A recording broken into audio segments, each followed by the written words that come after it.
Salve, salve, meus queridos amigos, sejam muito bem-vindos ao canal TQSP, o canal Tinha que Ser Preto, o canal que traz pretos inspiradores e suas histórias inspiradoras. Para que a gente continue a inspirar cada vez mais pessoas, a gente conta com a sua ajuda, que você se inscreva no canal, compartilhe com os amigos, ative as notificações, comentem os nossos vídeos, porque somente assim, juntos, somos muito mais fortes.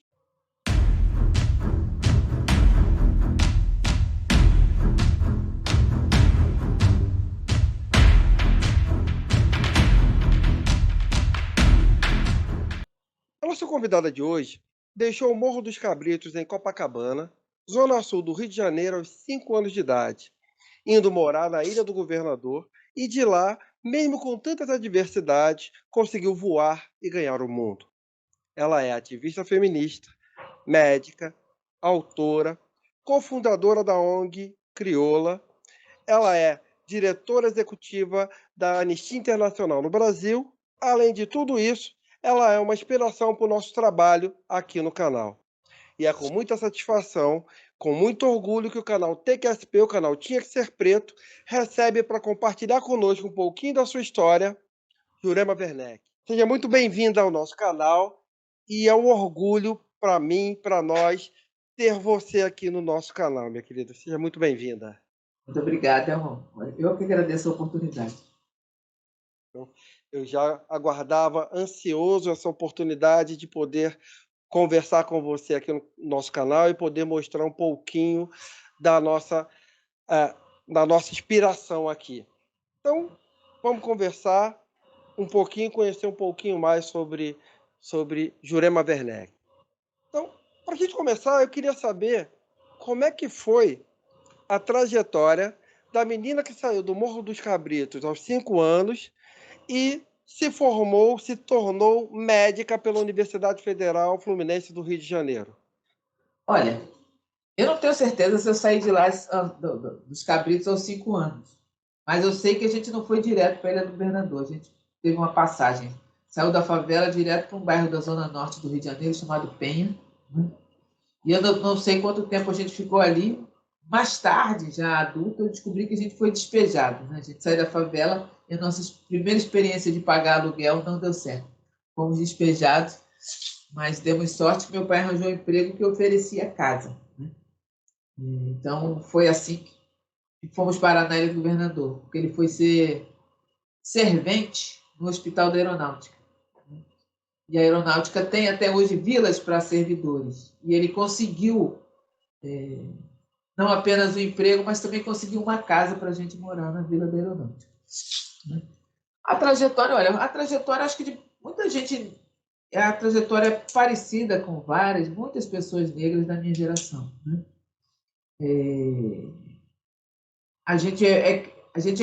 Eu fui criada, e muita gente foi criada, ouvindo dizer que a gente tinha que estudar para sair daquela condição. Não tinha que estudar.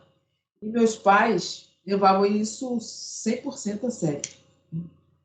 100% a sério, era inegociável. Meu pai e minha mãe gostariam de ter podido estudar mais, inclusive. Meu pai era um homem muito, muito inteligente, ele era campeão de tudo na escola, né? Ele só não era campeão quando a irmã dele, mais velha, era campeã. Então, eles revezavam, eles acertavam tudo, eles eram os campeões. Mas nenhum dos dois pôde estudar muito, né? Tanto que ele foi ser servente Ele era alfaiate, mas a alfaiataria não dava dinheiro suficiente para cuidar da gente. E ele foi também ser servente na aeronáutica, e a gente ainda ganhou uma casa, né, para morar. Enquanto ele foi trabalhando na aeronáutica, a gente teve casa. E a gente tinha que estudar, né? Eu era uma menina muito mal adaptada à escola, né? A gente sabe que a escola é um lugar muito refratário para pessoas negras, sempre foi. Naquela época era bastante, né? E eu realmente não conseguia, não era bom. Até hoje eu acho, para mim, para a pessoa que eu sou escola, mesmo escola, sentar na sala de aula é péssima ideia, uma péssima ideia. Eu não me adapto àquela situação, né? Aquele método muito burrinho de ensinar a gente as coisas também não me ajuda muito. Mas eu tinha que estudar, eu era obrigada a estudar. Meus irmãos eram obrigados a estudar, todo mundo era obrigado a estudar lá em casa. Foi assim.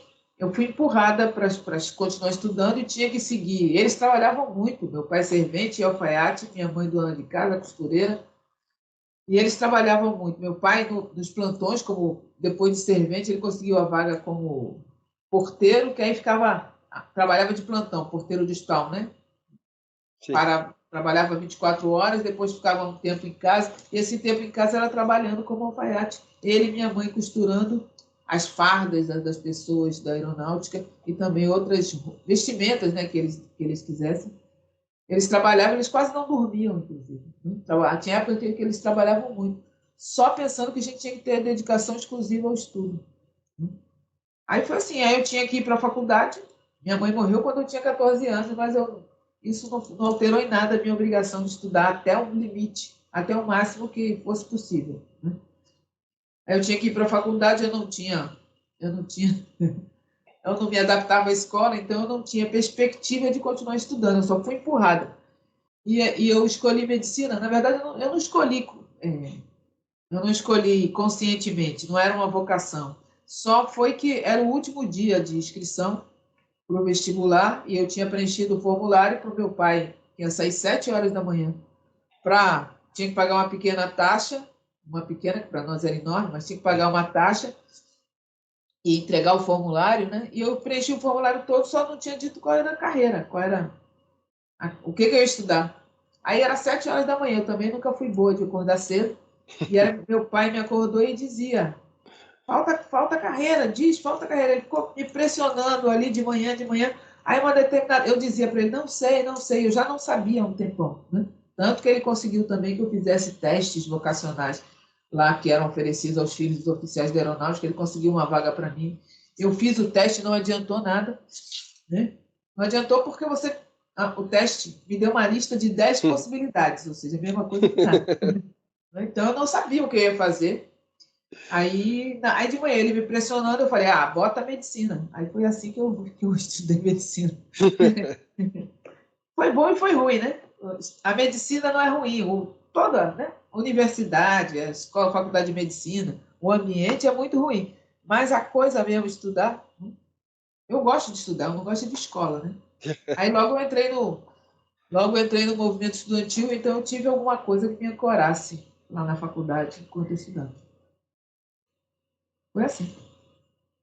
E durante essa trajetória sua, você sofreu com preconceito, discriminação, racismo? Quem não sofreu? Claro que sim, né? Claro que sim, de várias formas, né? Desde o professor. Era do quê? Bom, minha primeira experiência do racismo interpessoal, porque racismo, veja, eu nasci na favela, de uma família favelada, né? De várias gerações de favelados. Né? Isso já sofreu racismo. Né? A gente não tinha dinheiro suficiente. Né? Meu pai tentou sair da favela e a gente não teve dinheiro suficiente para pagar o aluguel, que não devia ser caro, mas também era mais do que a gente podia pagar e fomos despejados. Graças a Deus, ele entrou de favor, porque era um ex-patrão da minha avó, e conseguiu para ele esse emprego da aeronáutica que fornecia casa. Então, a gente teve como morar. Né? A vida da gente mudou quando meu pai teve esse emprego que dava uma casa. Então, isso tudo é racismo. Né? Isso tudo é racismo. Mas a minha primeira experiência com o racismo interpessoal de alguém, né? Alguém ter alguma relação racista frontalmente comigo, um ataque racista direto, foi no meu primeiro ano na escola, quando eu tinha 6 anos de idade. Na festa junina, nos ensaios da festa junina, que a professora definiu os casais, e o menininho que ela escolheu para mim, olha, tanto tempo faz, eu não esqueço dele. O nome dele é José Carlos. Né? Ele se recusou a dançar comigo. Né? E a professora obrigou. Ele era um menino branco, diga-se. Né? A professora insistiu, então ele colocou um prego na mão, assim, um preguinho aqui, que aí, para quando eu encostasse, a ideia dele é eu encostar e tirar minha mão. Né? Isso é o racismo se manifestado dessa forma violenta a partir de um menino de 6 anos. Ele tinha 6 anos também, tanto quanto eu. Para mostrar a potência que o racismo tem de deformar uma criança de 6 anos de idade. E a trajetória inteira, né? A trajetória inteira na faculdade, né? a faculdade é um lugar, né? A escola é sempre um lugar né? Importante na nossa experiência do racismo. E na faculdade também, eu me lembro do professor de fisiologia. Fisiologia é o estudo do funcionamento do corpo, né? Como funcionam os sistemas, aquelas coisas todas. E ele falou numa aula, né, que as pessoas negras fedem. E era uma razão fisiológica. Ele disse que era uma causa, ele disse que era uma razão fisiológica. Ou isso é uma experiência. Uma outra experiência, eu disse que eu nunca gostei de estudar, né? Mas eu tinha obrigação de estudar, isso significava tinha obrigação de estudar e passar de ano, e não repetir, não ficar em recuperação. Tinha que estudar muito, né? Mas eu tirei um 0 na vida, e foi na faculdade de medicina. E eu tirei um 0 porque foi num período de uma enchente lá onde eu morava, e nós ficamos com água até a cintura dentro de casa. E nesse dia não podia ir à escola. E o professor deu 0 e não aceitou a reconsideração. Precisou eu me juntar com outras pessoas que também estavam ausentes. Foi uma prova surpresa, inclusive, não estava agendada em foi surpresa. Professor de parasitologia. Ele deu aquela prova surpresa, deu 0 para mim, para todos os ausentes, entre eles eu, né? E foi uma das sensações mais humilhantes que eu já tive na vida.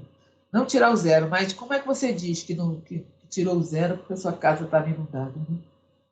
Eu era do movimento estudantil, nós nos juntamos de qualquer forma e fomos denunciar, pedir recurso, né? Fazer recurso em relação à prova. A Faculdade de Medicina não aceitou, mas na reitoria aceitou. E designaram outro professor para fazer provas orais, né? Para todos aqueles que tinham dado 0. Foi assim que eu recompus a nota. Né? Tirei uma boa nota e recompus a nota, mas tirei um 0. Quer dizer, são experiências do racismo que aparecem de várias formas. Né? Fora o fato de minha presença lá, eu era muito parada no corredor. Todo mundo sabia quem eu era. Todo mundo, por exemplo, os professores, as pessoas da administração, né? Eles eram muito paradas e sabiam quem eu era, mas muitas vezes eles paravam perguntando: o que você está fazendo aqui? Quem é você? Né? E eu dizia: eu sou Jurema, eu estudo aqui, na faculdade de medicina, etc. Eu tinha que dizer, porque também na faculdade de medicina, no tempo que eu estudei, éramos 3. Um rapaz acima, na turma que veio antes da minha, e um rapaz que entrou na turma depois de mim. Não tinha pessoas negras. Tinha a pessoa negra que tinha minha referência de pessoa negra era o livreiro. Né? Tinha um quiosque de venda de livros, e o Jorginho, né? Era o livreiro, e muitas vezes eu conversava com ele. Né? Era a pessoa negra que tinha lá. Mas não você conversava com ele sobre racismo, não. Apenas era bom vê-lo, era bom, né? Ser bem acolhida. Quando eu não tinha dinheiro para comprar livro, então eu não comprava livro não nele. Mas se podia conversar com ele, né? Ele sempre sorridente, sempre muito generoso. É isso. É a experiência de estar no ambiente que você não é nem bem-vindo. Nesse aspecto, eu passei por algo parecido. Eu sou professor de física, eu sou professor, né?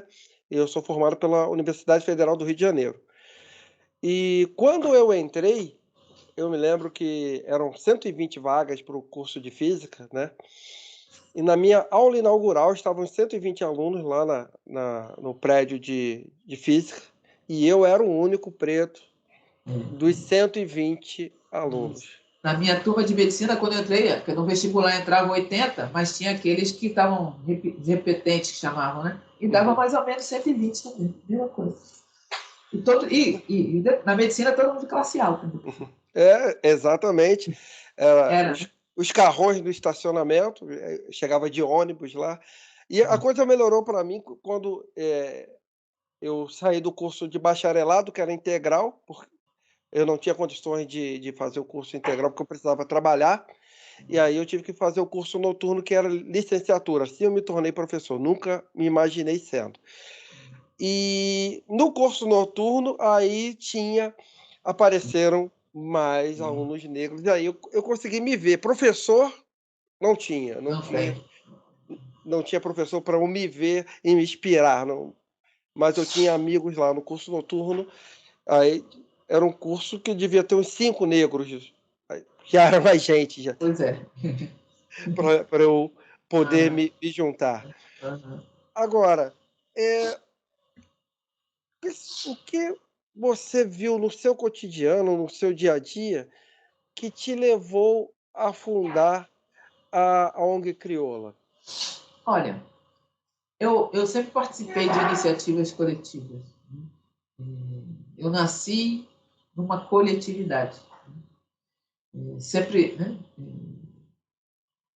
Era uma família muito grande, uma família reunida não só por laços de sangue, mas por laços religiosos, né? Por laços religiosos. Então, era a experiência de existência coletiva, né? Você nunca pensa uma coisa individual, né? Por outro lado, ainda tinha o fato de que também em casa, né, minha família era muito crítica sobre a realidade, né? Nos ajudava a entender o que havia de errado no mundo, as injustiças, né? A imaginar os melhores padrões de vida, não é? Coletivos, não que individualistas, né? Que a vida devia ser diferente e não era. E olha a minha infância na ditadura militar, né? Então até a discussão sobre a ditadura militar, o movimento negro, né? Eu tinha, né, que a gente começou a conversar, né, que eu tinha aqueles problemas, aquelas dificuldades de adaptação à escola, né? Além da escola ter dificuldades imensas de adaptação a mim, né? E meus pais me indicaram duas mulheres potentes para eu me espelhar, para que servisse de exemplos para mim. Eu tinha que olhar para elas e aprender com elas e seguir os passos delas, porque eles diziam, elas estudaram. Né? E era Alessi Brandão e Angela Davis, né? Que eram dois perfis ativistas, né? Cada qual no seu estilo, mas duas ativistas. Mas eles diziam para mim, elas estudaram isso desde criança, né? Elas estudaram. Apareciam notícias delas, elas apareciam na televisão, alguma coisa, eles me mostravam e diziam, elas estudaram. Então, eu fui aprendendo, né, como era bom essa perspectiva de ativistas. Ativista, né, de trabalho coletivo, atuação coletiva. Fora a experiência religiosa, né? Eu nunca tive religião, mas a minha mãe era uma líder religiosa as atividades religiosas aconteciam na minha casa, né? Então também tem essa coisa da coletividade. Fora que era uma família imersa, ligada visceralmente ao samba. Então o samba também acontecia na minha casa. Não só na minha casa, é claro, né? Mas na minha casa, a minha mãe presidente de ala. Então, a minha experiência era sempre coletiva. A experiência coletiva e da importância da liderança das mulheres, né? Então, na faculdade de medicina, eu entrei para o movimento estudantil. Aí, do movimento estudantil, ainda no final da faculdade de medicina, eu conheci o movimento de mulheres. Participando de atividades do movimento de mulheres, eu participei da criação dos debates, pelo menos, não da criação, mas dos debates que desembocaram, né? Na corrente do movimento de mulheres negras que surgiu a partir de 1987, com o primeiro encontro estadual de mulheres negras do Rio de Janeiro. Porque já houve outro. Não, o movimento de mulheres negras tem várias correntes, vários tempos, desde sempre, né? As mulheres negras estão organizadas.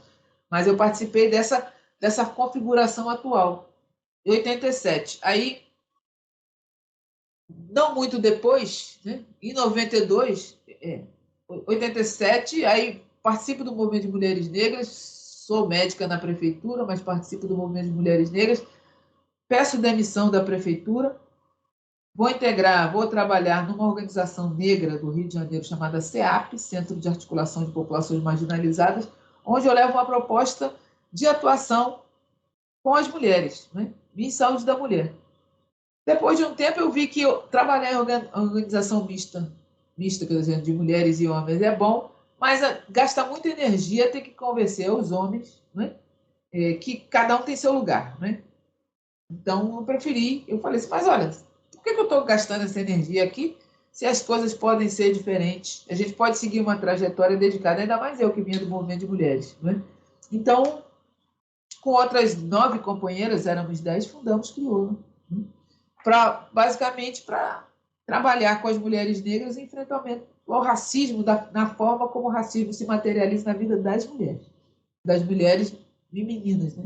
Então foi assim que a gente fundou Crioula, e que está aí até hoje, 30 e poucos anos. E, e foi a crioula que te levou para a Anistia Internacional? Não. Bom, É, sim, sim, as suas ações, que eu digo, sim. Acho na que sim. crioula.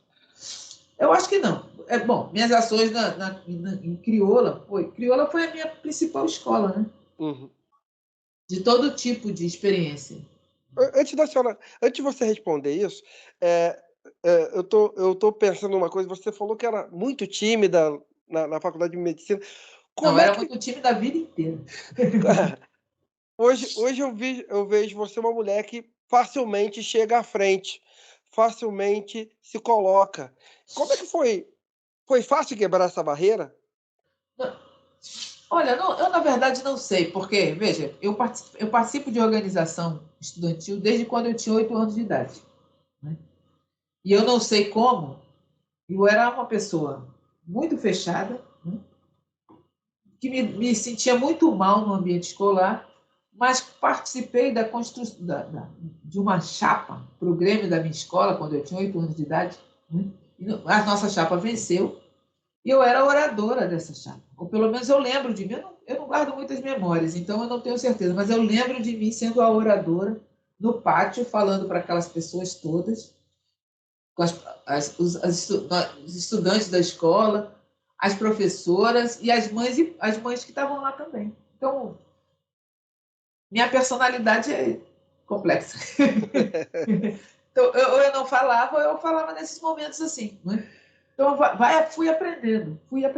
Né? Continuei sendo, veja, médico. Depois eu fui para a faculdade de medicina e o lugar que me manteve na faculdade de medicina foi o movimento estudantil. Senão eu teria saído, porque eu não tinha menor interesse, não tinha interesse particular em medicina. Então, o que me deixa permanecer ali por conta do movimento estudantil. O movimento estudantil, você começa calado, você começa periférica na estrutura, mas depois, né, ao longo daquele período, eu comecei periférica e quando eu saí, eu era a principal porta-voz do diretório acadêmico lá da medicina. Então, sabe, vai acontecendo. Você, não sei porquê, não sei como, mas foi acontecendo. E depois, como médico que silencia não funciona, né? É bom, tem um monte de médico que não fala com as pessoas, o que é terrível, é um trabalho mal feito. Mas eu não estava aqui para fazer trabalho mal feito, particularmente sendo médica trabalhando em favela, não é? Era, veja, é como voltar para casa, falar com a minha gente, não tem como eu ficar em silêncio, né? Ainda tinha uma equipe junto comigo, a minha responsabilidade de coordenar a equipe. Então, tem isso. E aí, o CEAP, né? A minha iniciativa era uma campanha nacional, eu tinha que falar em diferentes espaços nesse Brasil. E depois, Crioula. Eu fui a primeira diretora de Crioula. Na primeira, não, eu fui a segunda. Eu fui a segunda diretora de Crioula. Tinha que falar. E é isso, eu tenho que falar, vou falando. Mas se eu não estou falando, eu estou quieta no meu canto, recolhida, né? Dentro da minha ostra, né? Da minha Mas é isso. E você pergunta se foi Crioula que me levou até aqui. Sim, é essa experiência, é um movimento estudantil. E em Crioula eu pude exercitar as possibilidades. Veja, não tem, hoje tem um pouquinho mais, mas é quase nada. Quase não tem oportunidade para pessoas negras e raríssimas oportunidades para mulheres negras. Crioula foi esse espaço e nós construímos nossas próprias oportunidades em desenvolver o que queríamos ser e fazer na medida do possível, porque também não tem recurso para a mulher negra, né? Então a gente tem que inventar. Então, foi aprendi a fazer tudo. E não foi assim, essa coisa da anistia foi que quando o Átila Roque saiu, ou ele ia sair, né, que era o diretor da anistia, o conselho da anistia, o conselho diretor da anistia, iniciou o processo de busca, né, como acontece em toda organização grande. Eles vão buscar por aí nomes. Né? É verdade que o conselho tinha uma preocupação de, de demonstrar também seu compromisso com a igualdade racial. Então, o que foi uma oportunidade. Né? Aí, eu fui uma das pessoas contactadas para concorrer àquela vaga. Né? Aí concorri e acabou que eles me selecionaram. Né? Foi assim. Mas é a trajetória, né, de aprendizado, que essa experiência, né, de crioula que eu fiquei lá. Eu fiquei lá intermitente, quer dizer, eu sempre fiquei lá, mas em crioula me mandava fazer coisas, né? Você agora tem que ser a diretora da Articulação de Organizações de Mulheres Negras. Você agora vai ser a conselheira do Conselho Nacional de Saúde. Você agora vai ser... Eu nunca ficava lá dentro, quase, né? Ficava mais fora, mas é assim. Me jogaram para o mundo. E quando eu fui para a Anistia, eu também perguntei lá, a Lúcia Xavier, a atual coordenadora de crioula, o que ela achava. Ela disse, ai, que ótimo. E sempre me mandam para algum lugar. E eu estou indo. E qual é o papel hoje da Anistia Internacional aqui no Brasil? Olha, a Anistia Internacional tem um papel no mundo. Né? Para quem não sabe, a Anistia Internacional é o maior movimento de direitos humanos do mundo, que está fazendo esse ano 62, 63 anos, eu não sei. Ela foi fundada na Inglaterra como um movimento de gente que, revoltada com a violação de direitos humanos, resolveu fazer alguma coisa. No começo escreviam cartas, faziam protestos, depois foi crescendo, agora está em 150 países. E o que a gente faz no mundo e aqui no Brasil? A gente luta pela garantia dos direitos humanos. A principal referência para a nossa atuação é a Declaração Universal dos Direitos Humanos e o que veio depois, né? Que a gente chama de Direito Internacional dos Direitos Humanos. As pessoas têm direitos. E a gente estava aqui discutindo o racismo, né? O que a gente vive sobre o racismo é uma quantidade imensa de violação de direitos, né? Além de outras coisas, mas na vida material são os direitos. A gente não tem respeitar o direito à moradia, o direito à segurança, o direito à saúde, o direito à educação, não é tanta coisa que não é respeitada. E é o que a Anistia faz. E como é que a gente faz? A gente faz campanha.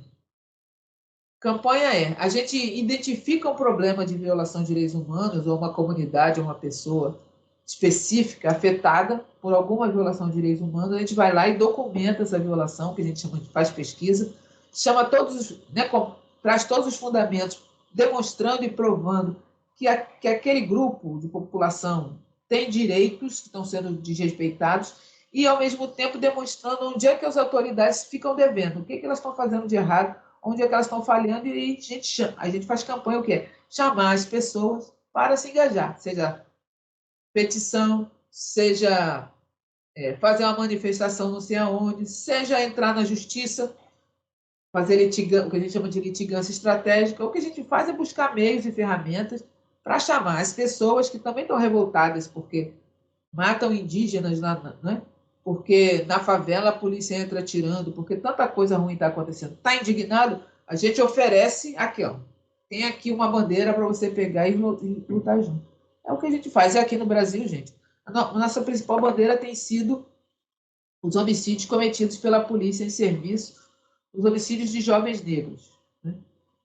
E as altas taxas de homicídio. Mas a gente não faz só isso, a gente trabalha com indígenas ao norte e ao sul e ao centro, com povos indígenas para garantir seus direitos, os defensores de direitos humanos, porque o Brasil é um dos países do mundo que mais mata a gente que luta por justiça e por ambiente, por condições de vida. A gente também faz isso. A gente faz educação em direitos humanos, a gente tem uma plataforma chamada Academy, que é aberta no mundo inteiro para as pessoas aprenderem, fazerem cursos online de direitos humanos. A gente apoia iniciativas de outras pessoas, a gente está com o projeto Vozes Negras pelo Clima, que são 11 mulheres negras que são lideranças comunitárias para se inserirem na agenda de luta por justiça climática, porque eu não sei se você reparou, e se as pessoas que estão assistindo repararam, mas toda vez que se fala crise climática e justiça climática, as vozes das mulheres negras não são ouvidas. Não são nem colocadas, as vozes das mulheres negras não estão lá, e a maioria das pessoas nem sente falta. Então, a gente também apoia essas mulheres. Para isso, a gente apoia pessoas que estão em risco de vida. A gente faz várias coisas para garantir que o Brasil, algum dia, respeite os direitos humanos das pessoas, especialmente das pessoas negras e das pessoas indígenas, mas não só. Hoje, você é uma das principais vozes que cobram respostas sobre o atentado da vereadora Marielle Franco, né? Já fazem 5 anos do ocorrido. E como é que você analisa os rumos e os resultados das investigações até o presente momento? E mais, o que representou a morte da vereadora Marielle Franco? Olha, vou começar por essa última pergunta, né? O que representou o assassinato de Marielle. Primeiro, uma tragédia que a família, né, O pai, a mãe, a irmã, a filha, a companheira, nunca vão superar. Né? A comadre, o pessoal lá as comadres, né? Porque quando ela foi morta, no carro estava a Fernanda, jornalista, que era comadre dela também, e ela tinha outras comadres. Essas pessoas, os amigos, as amigas, nunca vão superar essa tragédia. Por outro lado, significa também, veja, uma parlamentar, né, no exercício do mandato. Significa um recado muito ruim para quem luta por alguma coisa, para quem alça a voz e quem é parlamentar. Né?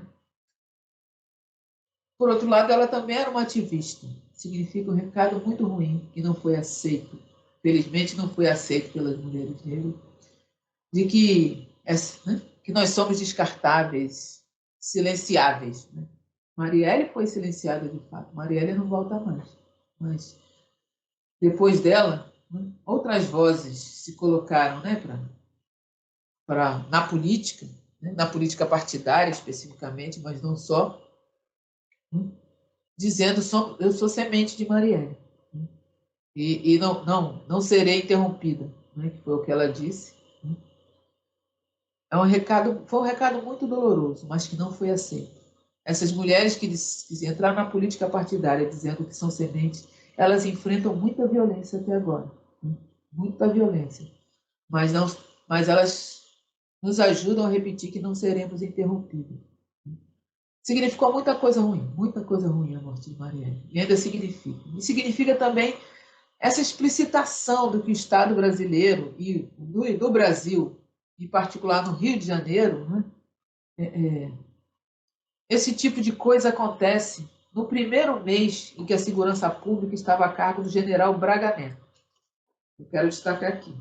Quem mandava na segurança pública do Rio de Janeiro, sob a intervenção federal, a GLO, a intervenção federal decretada pelo presidente Temer, era o general Braga Neto, que, quem não lembra, foi candidato a vice-presidente na chapa do Bolsonaro.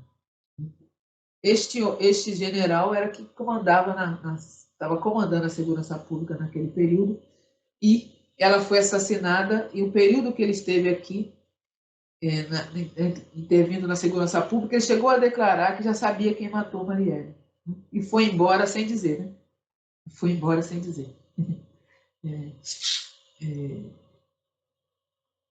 É preciso lembrar também que esses 5 anos sem resposta fala do tipo de segurança que a gente tem. De política, não de política de segurança pública, nós não temos no Rio de Janeiro uma política de segurança pública. Mas temos essas políticas de polícias, né, que não são capazes, né, mesmo com o clamor mundial. Olha, como eu disse, a Anistia Internacional está em 150 países. E eu posso garantir que 150 países, pessoas em 150 países, enviaram mensagens através das campanhas que nós fizemos ao presidente da República, que foi mais de um, né?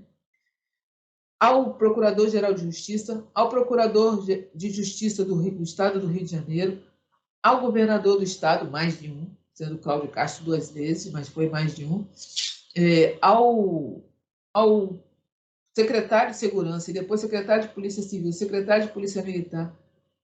O interventor recebeu, o prefeito do Rio de Janeiro recebeu, o presidente da Câmara dos Vereadores recebeu, e ainda assim nós não sabemos quem mandou matar Marielle nem por quê.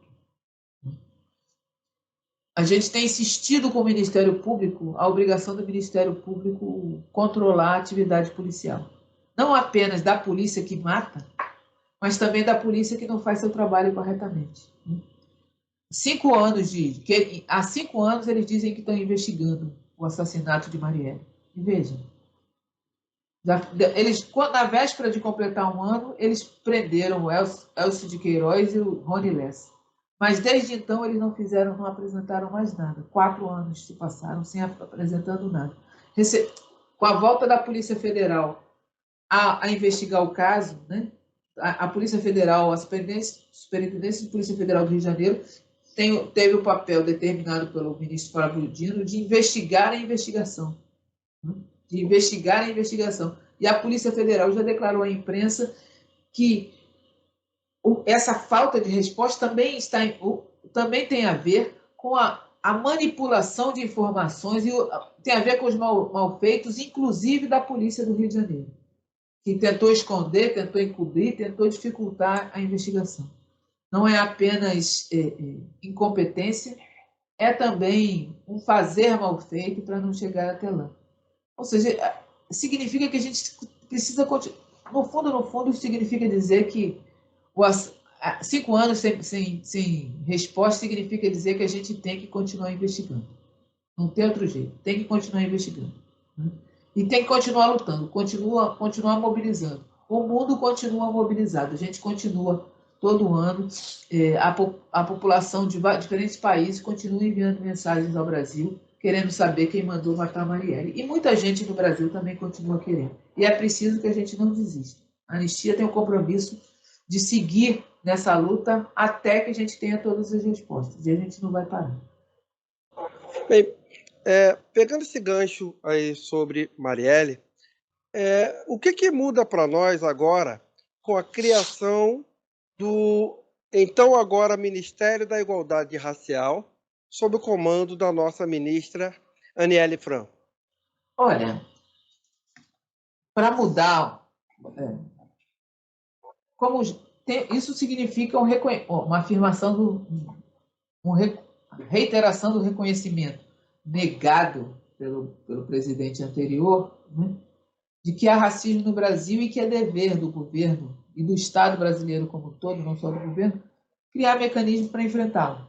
Então, a existência do Ministério, como existe, né, já antes era secretaria, depois com status de Ministério e agora é Ministério. Né? A existência dessas são ferramentas, né? São ferramentas para a gente, né, para o governo, é uma ferramenta do governo, né, para enfrentar o racismo. Mas é preciso chamar atenção para uma coisa: é o menor orçamento da União para enfrentar o racismo, que é o maior problema que esse país tem. Ou seja, para que mude alguma coisa de concreto na vida da gente, é preciso que o governo inverta as prioridades, né? E leve a sério mesmo. Entenda o que significa o racismo, leve a sério o enfrentamento. Eu acho bom que tenha um ministério, eu acho bom, né, a preocupação do presidente em colocar pessoas negras em vários ministérios. Né? Nós temos a ministra Aniele, nós temos o ministro Silvio, nós temos a ministra Marina Silva. Eu não sei se tem mais. Acho que tem mais. Temos Sônia Guajajara, que é uma mulher indígena. Indígena. A ministra dos povos tradicionais. Mas se você notar, né, ministra Sônia Guajajara foi atacada pelo Congresso e o presidente demorou a reagir. E aquele ataque tem um viés forte racista. A ministra Marina Silva foi atacada pelo Congresso em grande viés racista. O presidente demorou a reagir. A ministra Aniele lida com o menor orçamento da União e eu não sei quais são os poderes, de fato, que o ministro Silvio Almeida maneja, onde está. Não é? Então, eu acho que tem uma mudança importante em relação ao governo anterior, mas para ter mudança mesmo na vida das pessoas negras, falta muito. Falta, de fato, que a presidência da República e o governo entendam suas responsabilidades no enfrentamento ao racismo de forma consistente. E aproveitando isso que você falou, as populações periféricas elas convivem há anos com a violência praticada pelo Estado, né? Sejam elas físicas, sejam elas sociais, educacionais ou mesmo de saúde. E como você vê essa violência estrutural? E a gente consegue enxergar uma luz no fim do túnel? Isso aí? Olha, eu sou ativista. Para mim, a vida sempre vai ser melhor um dia, né? Pode não ser do meu tempo de vida, mas ela vai ser melhor. Estamos brigando para isso, né? Esse é o propósito, né? Esse é o propósito, que ela venha a ser melhor. Olha, a gente vive numa sociedade racista, num mundo violentamente racista, numa sociedade racista. qual é a ferramenta possível de subjugar populações inteiras, senão a violência?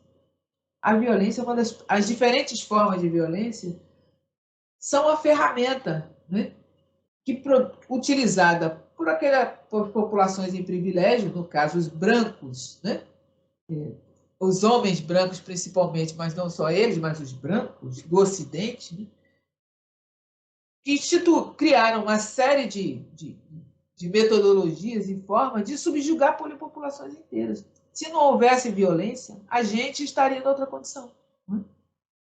Não é? É a violência que faz isso. Seja a violência da desqualificação, a violência simbólica, né? A violência do não reconhecimento da contribuição negra para a história da humanidade, para as ciências, né? Você é físico, né? Tanta coisa. Né? Esse apagamento que o Sueli Carneiro chamava de etnocídio, né? Todo esse tipo de coisa, né? É toda essa violência, e fora a violência do aniquilamento físico mesmo. Né? Do aniquilamento físico. É por isso, não é por isso, mas é isso que faz a gente estar onde está. É só com violência que se mantém a gente lá embaixo. Né? Por isso que é importante enfrentar todas as formas de violência. Enfrentar a violência é parte necessária, desnudar, denunciar e enfrentá-la é parte necessária do enfrentamento ao racismo. E os governos, quando eles vão lançar novos projetos de segurança pública, eles ouvem os especialistas, eles ouvem o pessoal de direitos humanos para que sejam feitas propostas para a melhoria desse trabalho deles. Olha, ocorre isso? Eu vou comparar muito mal, muito mal. Eu sou uma diretora, tenho sido diretora de organização há um tempo. Eu não sei fazer, eu não entendo de tudo. Então, para tomar determinadas decisões, para compreender determinadas questões, eu preciso dos especialistas. Imagina governar cidades, estados e países. Quem é sério, quem quer fazer um trabalho sério, necessariamente deve ouvir. Mas você está vendo como é que funciona a segurança pública. Está faltando gente séria por aí. O Rio de Janeiro, por exemplo, é movido pela truculência. Sequer segurança pública, sequer tem secretaria de segurança pública, sequer tem política de segurança pública. O que tem é uma incitação à violência do Estado através das polícias. A gente não tem. Eles dizem que tem inteligência, mas eles não conseguem definir o que é inteligência. Porque diz que fazem as operações com base na inteligência. Nada menos inteligente do que essas operações truculentas. Mas eles dizem que aquilo é baseado em inteligência. Mas qual é a visão? O que é segurança pública? Segurança pública é tomar uma série de medidas para proteger a vida e o patrimônio, né, das pessoas, a forma de vida. Né? O que isso tem a ver? Quando você olha que se isso é segurança pública e você pensa no caveirão, no fuzil, uma coisa não tem nada a ver com a outra. Sabe? Uma coisa não tem nada a ver com a outra. Está na cara que o governador do Rio de Janeiro, por exemplo, não ouve especialistas. Ele deve ouvir, talvez, né, o lobby das armas, que ele compra muita arma, né? O lobby, né, incluindo os caveirões, o lobby da segurança pública, aquele pessoal que vende segurança pública, né? Olha, o pessoal que vende segurança pública, muitos deles trabalham em tese em segurança pública, né? Então, produz um medo para, né? Cria um problema para vender facilidade. A solução é isso. Eu não sei quem ele ouve, mas está na cara. Se eu ouvisse especialista, não fazia essa pataquada. A mesma forma, o governador de São Paulo, o governador do Acre, né? O do Ceará, a gente tem tentado falar com o governo do Ceará, ainda não conseguiu, a gente conseguiu falar, não, consegui sim falar, conseguimos falar com o governador do Ceará recentemente, o Ceará, né? Pernambuco, eu estou dizendo Bahia, esses estados, estou dando esses estados que eu falei, São Paulo, Rio de Janeiro, Pernambuco, Bahia e Amapá, são os que mais matam, Se eles ouvissem os especialistas, se ouvissem os direitos humanos, não matariam. De todos, o que mais mata é o Amapá, mas todos esses outros matam muito. Matam muito, a polícia mata muito, fora a polícia, os grupos armados que invadem as comunidades, que ocupam as comunidades, também matam muito, e eles matam também no, né? E as pessoas morrem Nos também confrontos. naquela, né? Nos Na, confrontos, né? pois é, entendeu?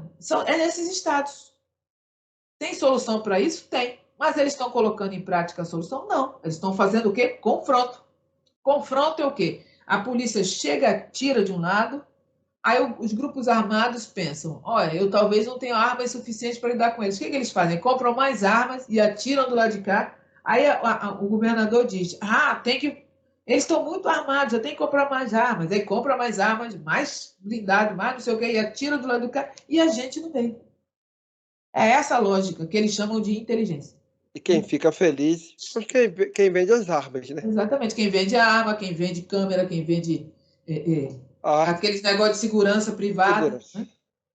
É esses que ficam felizes, porque a população que está lá no meio não se beneficia de nada, muito pelo contrário, né? Esse final de semana teve atos no Rio de Janeiro marcando os 2 anos do assassinato da Kathleen Romeu, né? Só para citar um caso, não é? É isso. A população só ganha isso, dor, uma dor que não passa. É muito, muito complicado. Agora, para você continuar na sua luta, né, para você fazer bem o que faz, para você ser essa voz que você é, o que te inspira? Quem te inspira? Olha, não sei quem me inspira, não é o que me move, é esse impulso da nossa gente de buscar formas da vida ser melhor um dia. Veja, os nossos antepassados que viviam na escravidão, no auge da escravidão, uma pessoa que estava sendo escravizada nas plantações vivia só 7 anos.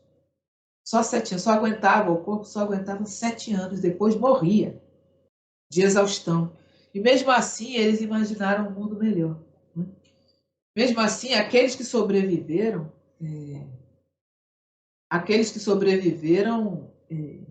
criaram condições para derrubar o regime da escravidão. Eles primeiro criaram os quilombos, criaram as revoltas, desenvolveram revoltas, né? Os assassinatos dos capatazes e senhores. Eles fizeram várias estratégias de guerrilha e de confronto ao regime da escravidão. Aí chegaram a derrubar o regime da escravidão. A maioria deles que lutaram para derrubar o regime não sobreviveu ao regime, né? Mas eles apostaram no mundo melhor. Quando terminou a escravidão, o Estado brasileiro viu como um jeito de lidar com isso, são todos livres, ação. Então, mas são livres, mas nem tanto, são inferiores. Racismo sobre eles. E mesmo assim, essas pessoas tentaram e investiram na gente, não é? Passaram o início do século todo criando condições. Passaram o século XX, século XIX, século XX todo criando condições para a gente sobreviver e chegar até aqui. É isso que me impulsiona. Veja, já falta menos, entendeu? O que veio lá de trás, né? Lá atrás foi muito pior, né? Então, o que me inspira é saber que falta menos. A gente está indo, né?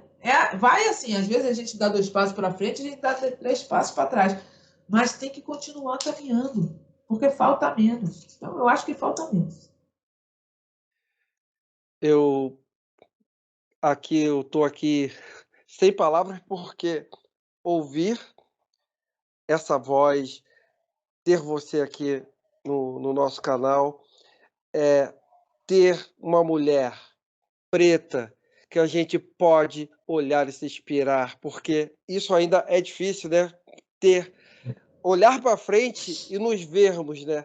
E quando a gente consegue se ver, e eu me vejo em você, é é maravilhoso, e por isso que eu criei esse canal aqui, que é para mostrar que nós temos muitos pretos e pretas na nossa frente que podem nos inspirar, que a gente tem que conhecer, que a gente tem que ouvir a voz dela, porque muitas das vezes a gente só desfruta das conquistas que esses pretos lá, trouxeram para nós e nem sabe quem são esses pretos e pretas.